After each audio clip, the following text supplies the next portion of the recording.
یہ ابھی 4 دنوں کی پیداوار ہے، یہ انگریزوں کے دور سے چلے ہیں، یہ وہابی ہے، یہ لا مذہب ہے، یہ غیر مقلد ہے، ان کا ایجاد کرنے والا انگریز ہے۔ آئیے ہم آپ کو بتاتے ہیں ہم ہیں کون، ہمارا تعارف کیا ہے، ہماری پہچان کیا ہے، ہم کس کو پوجتے ہیں، کس کے طریقے پہ پوجتے ہیں، ہم کس کو مانتے ہیں۔ ہم اہل السنہ والجماعہ ہیں، ہم اہل الحدیث ہیں، ہم اتنے ہی پرانے ہیں جتنا اسلام پرانا ہے۔ ہمارے ایک ہاتھ میں رب کا کلام ہے، ایک ہاتھ میں محمد الرسول اللہ صلی اللہ علیہ وسلم کا فرمان ہے۔ ہم عبادت رب کی کرتے ہیں، پوجا رب کی کرتے ہیں، پوجا کرنے کا طریقہ مدینے والے محمد الرسول اللہ سے لیتے ہیں صلی اللہ علیہ وسلم۔ ہمارے لیے قرآن و حدیث کی تعلیمات حرف آخر ہے۔ ہم دین اسلام کو ویسے سمجھتے ہیں جیسے محمد کریم نے اپنے اصحاب کرام کو سمجھایا۔ ہم سلف صالحین کے ماننے والے، ان کے منہج پہ چلنے والے، ہمارے لیے دلیل عرش والے کا قرآن، مدینے والے محمد کریم صلی اللہ علیہ وسلم کا فرمان۔ ہم اپنے آپ کو کسی شخصیت کے قول پر گردن جھکانے کے لیے ایسے تیار نہیں کرتے کہ اگر اس کا قول، اس کا فعل اللہ اور اس کے رسول کے حکموں سے ٹکرائے، ہم پھر بھی یہ کہیں جی بات تو ٹھیک ہے، حدیث تو ٹھیک ہے، پر ہمارے مذہب میں نہیں ہے۔ ہم قرآن کی آیت سن کر پھر یہ نہیں کہتے جیسے اصول کرخی کے رائٹر نے لکھا، قرآن کی آیت ہمارے امام کے قول کے خلاف آئے، تعویل کرنے کی کوشش کریں گے، اگر نہ کر سکیں گے تو کہہ دیں گے یہ آیت منسوخ ہے۔ ہم یہ نہیں کہتے۔ ہمارا ایمان و عقیدہ کیا ہے، ہماری سوچ اور منہج کیا ہے۔ ہمارے سامنے رسول اللہ صلی اللہ علیہ وسلم کی صحیح حدیث آ جائے، دنیا اس سے ٹکرانے کے لیے کھڑی ہو جائے، کائنات کے ہر آدمی سے ٹکر لے سکتے ہیں، محمد مصطفیٰ کی حدیث کو نہیں چھوڑ سکتے۔ ہم نے کسی کو اپنے لیے اس مقام پہ فائز نہیں کیا جس مقام پر محمد الرسول اللہ کو عرش والے رب نے کیا ہے۔ جو اس کے پیچھے چلا وہ اللہ کی اتباع کرنے والا، عبادت کرنے والا ہے، اور جو مصطفیٰ کو چھوڑ دیتا ہے وہ رب کی جنت کو چھوڑ دیتا ہے۔ ہمیں انگریز کی اولاد کہنے والوں، لا مذہب کہنے والوں، ہم واقعی تمہارے عقیدے کے مطابق لا مذہب ہیں، کیونکہ مذہب محمد الرسول اللہ کے بعد ہم نے نئے مذہب کو ایجاد نہیں کیا۔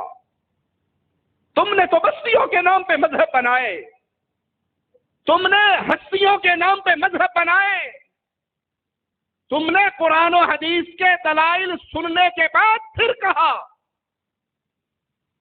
حدیث تو ٹھیک ہے لیکن ہمارے امام کا قول یہ نہیں ہے جو یہ حدیث کہہ رہی ہے۔ حدیث کو چھوڑا جا سکتا ہے، امام کی اندھی تقلید کو نہیں چھوڑا جا سکتا۔ رب محمد کی قسم، ہم کائنات کے ہر آدمی کی بات کو ٹھوکر مار سکتے ہیں، فاطمہ کے بابا کی کسی بات کو نہیں جھٹلا سکتے صلی اللہ علیہ وسلم۔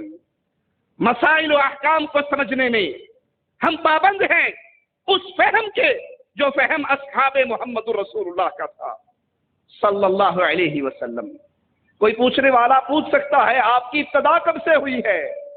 ہم اس کو جواب میں کہیں گے جتنا پرانا اسلام ہے، جتنا پرانا قرآن و حدیث ہے، اتنا ہی پرانے اہل السنہ ہیں، اہل الحدیث ہیں۔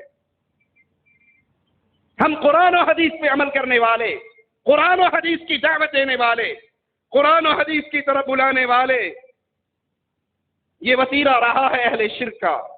دلائل کے میدان میں جب ان کی گود خالی ہو جاتی ہے، پھر یہ نت نئے القابات سے پکارتے ہیں، نت نئے تانے لگاتے ہیں اور کہتے ہیں جی آپ نہیں سمجھتے، اہل الحدیث کی مجلسوں میں نہ جایا کرو، ان کی باتیں نہ سنا کرو، ان کے پروگرام اٹینڈ نہ کیا کرو۔ کیوں؟ یہ انگریز کی پیداوار ہے۔ ہم کہتے ہیں آج کے دور کے مشرک کا بھی یہی حال ہے جو مکہ کے مشرک کا تھا۔ وہ بھی کہا کرتے تھے محمد الرسول اللہ کے پاس نہ جایا کرو صلی اللہ علیہ وسلم۔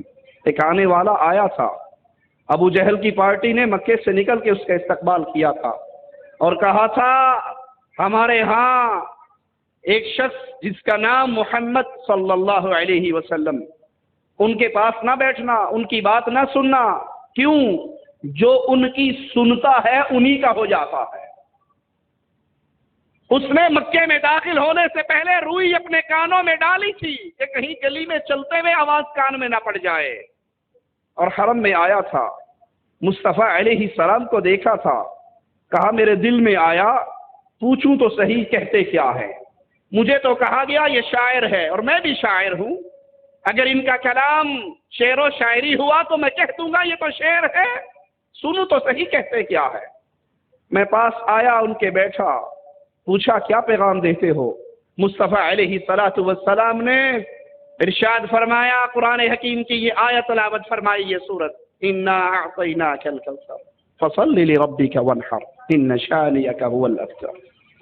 کہا یہ الفاظ میرے پردہ سماعت سے ٹکرائے، بے اختیار زبان حرکت میں آئی کہ یہ کلام کسی آدمی کا کلام ہو ہی نہیں سکتا۔